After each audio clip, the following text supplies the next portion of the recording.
how do we go about that I've these never had that days? question before. Just joking. Yeah. It's, again, just sort of the whole theme of what we've been talking about today. I would say still, and you guys tell me if you agree, I still think gigging is a still a way for people to hear you. People who want to go to, want to find songwriters will still try to find you by a gig, and that's the problem if you're not a musician. Yes, you have to find a musician. Yeah. Okay.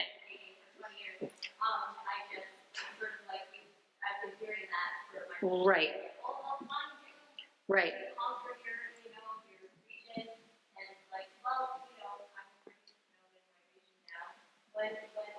Yeah, when are they going to come and find you? Yeah, no, and unfortunately, Toronto is still, where people are going to look because they're not going to travel that far, maybe, or I don't know, but I mean, people still, A&R people, as much as there's any left, this is a transitioning business. I mean, that's the first people that got their heads cut in the industry were label and publishing A&R staff, unfortunately. And in Canada, this is the reality, we are going to face that there's like hardly any staff at all who are out there. That's just the new reality. But I would say nowadays, maybe, sorry, what's your name? Joni. Okay, nowadays, I think a good way to maybe put your head above, be the tallest poppy kind of thing would be getting your music in television programs here in Canada. And the advantage is that because Canadian productions have very low budgets, they therefore want to use copyrights for independent writers because they come to a BMG and we're going to say $500 isn't enough, right? Whereas for you, and please never give away your music for free, you can't negotiate up from zero, they can afford to pay at least $250 no matter what they tell you. But that is a great access because you're going across. If you get your song in Degrassi, and believe me, they put a lot, for example, I don't know what your genre is, but they put a lot of independent artists in all kinds of programs. Think of any Canadian production, your best access as well is make sure you research them to make sure it's your genre of music that they're looking for. And that is usually nowadays what might get you somebody that might be interested in, because they've heard the song, they're like, wow, I like that, who's that person? And then as long as you're available to find, right, you generally, that's probably as you say, if you tried the gigs and all that kind of route, and being involved in these kind of things, going to. One simple thought to add to that is that if you're producing a CD or producing a bunch of music, one thing to remember is always do an instrumental track of your song, a track without vocal, because if anybody wants to use it for a television show, they want to have that version available to them so they can cut vocal for dialogue. Right, they call it a TV mix. And a lot of people don't think of that, and especially if you're using a professional studio, and it's like, oh, I didn't do that, it would have been so much easier at the time. Yes. I'd like to just jump in, Rick, too, and say for radio and for this stuff, do a clean version of your song, too. Honestly. Like if, I understand that sometimes if you're effed up, you have to say I'm effed up. Right. But, but that's fine for the record. But do a version radio can play and do a version that maybe they can put on TV as well. We've done that. Can I continue with that, Jennifer, when you were addressing, it's Jamie over here. I'm standing in the sunlight to make your life annoying. Sorry. We're in front of this. No, in terms of placing your songs, as you were addressing, what is a practical, again, remedial, where do I go? Like, who should I call? And should I go direct to the filmmakers, or is there a No, go to the website? music supervisors. Good question, Jamie. You have to go to the music supervisors. The good news is I touched on the unsolicited thing. Music supervisors are a little bit more open about these things. If you really study the shows that they, and I can give you a few names of them, if you actually study the shows, and that's easy to find on IMDb or whatever, that they supervise, and find out the Canadian productions, and you really know, if you're a country artist, don't go for like, name a Canadian show, don't go for Murdoch Mysteries. Murdoch Mysteries, Right. Thank you, right? Know what they're going to know what they're going to. I can't believe how bright that sun is. Like, oh my God, I feel like Bono.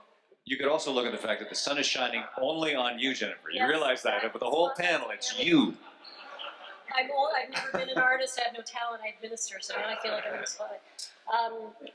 So basically, as long as you research the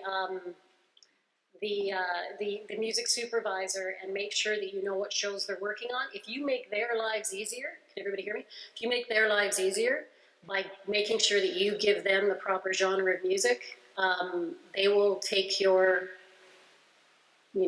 generally they don't want CDs because they run out of room, right? But, and don't put MP3s in people's mailbox, but with your SoundCloud or something, you can definitely send that as long as it's well researched and you're like, hey, this is the kind of genre that you usually use. Can you have a listen to this? I promise you they will, because it makes their life easier because they can go tick, tick, tick, it's off the box and they get their job done. But that is at least nowadays. Now it's also becoming a very lucrative form of income for music publishers doing synchronization, which is that type of revenue that I'm talking about. But it also, again, instead of one set of ears listening to it, when you've put it in a Degrassi or whatever, many of the Canadian productions, that's 1 million people across Canada that are hearing them, and hopefully one of them's a music publisher. We've got a question back here for you guys. Okay. Hi. So regarding getting a music placement in like television shows and such, reaching the music supervisor, is that a difficult thing or something where you have to be the squeaky wheel, I guess, agrees, or? Not really, no. You just need to, again, like I say, where you could meet them is going to events such as this or similar in Toronto or something like that, where you will meet them. They'll be on panels, just like this one. Or, as I say, if you reach out, begin a dialogue with them and say, hey, Michael Perlmutter, I know you do. Michael's awesome. Michael's a great guy. That's a good name to know. Yeah. So, hey, I know you do, Rogue, or you do, these different genres of TV shows. I mean, obviously he does a lot of things, but I think my music might fit. He'll listen. He'll ask you to send a link to SoundCloud or something. And if your song and you say, hey, well, are you cool with licensing this for $500? Can I do it what we call all in, meaning you own the master and the copyright, meaning because there's two things that need to be cleared in a synchronization when music is used in film and TV, the master and the copyright. If you're one-stop shopping, meaning you own both. I would, if everyone's got a pen and a pencil, I would say, once again, I've dealt with Michael. He's an amazing guy. His name is Michael Perlmutter, Perlmutter. And I'll tell you, man, the guy is a music fan. Eh? He is just, he's not like, yes, I'm on business. I've run into him in the crazy, I ran into him at South by Southwest in Austin at like this weird gig that was in the middle of the afternoon. I ran into him on the island at Hillside Festival in Guelph.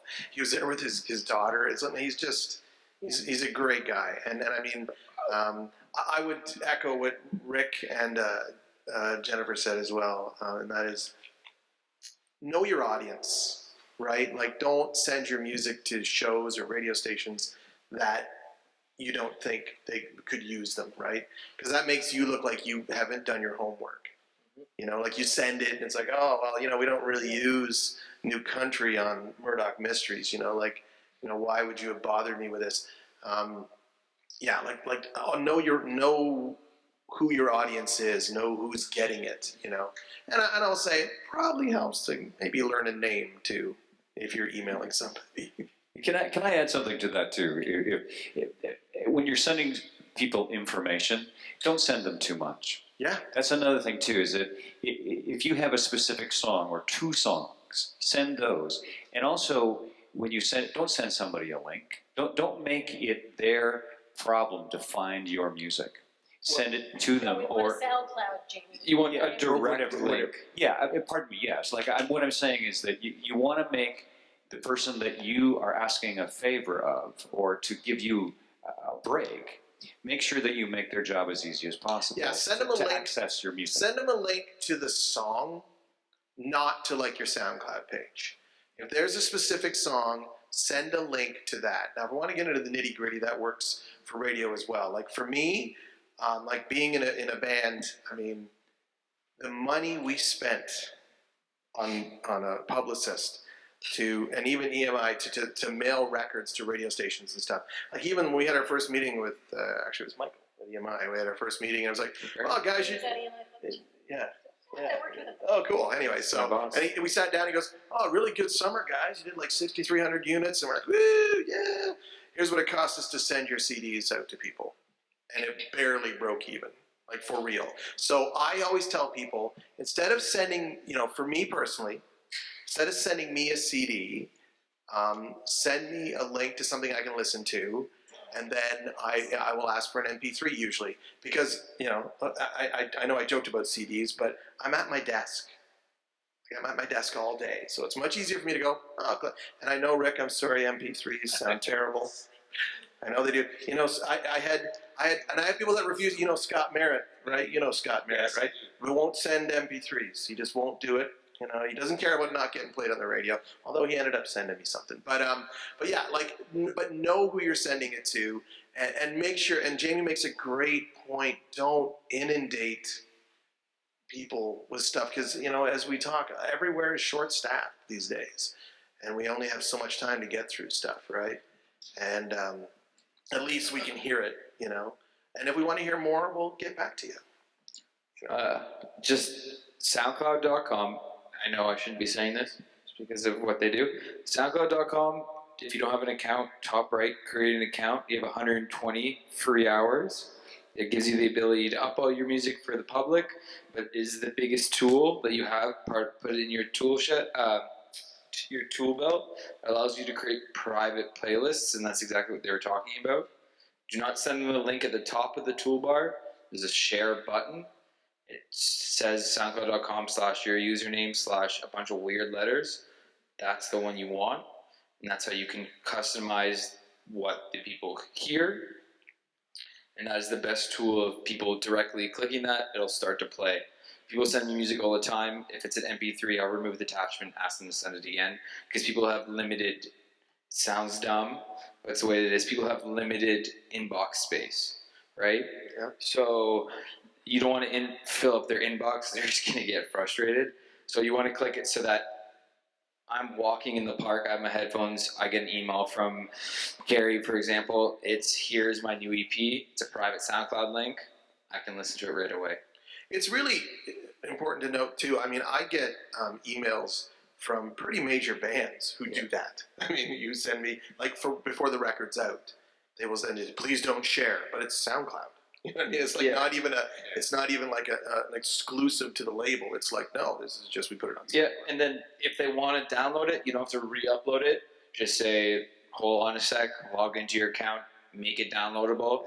They download it, you can see they download it, and then take the download off so that it can't be shared and re-downloaded. Just little tips and tricks. If it means anything to anybody,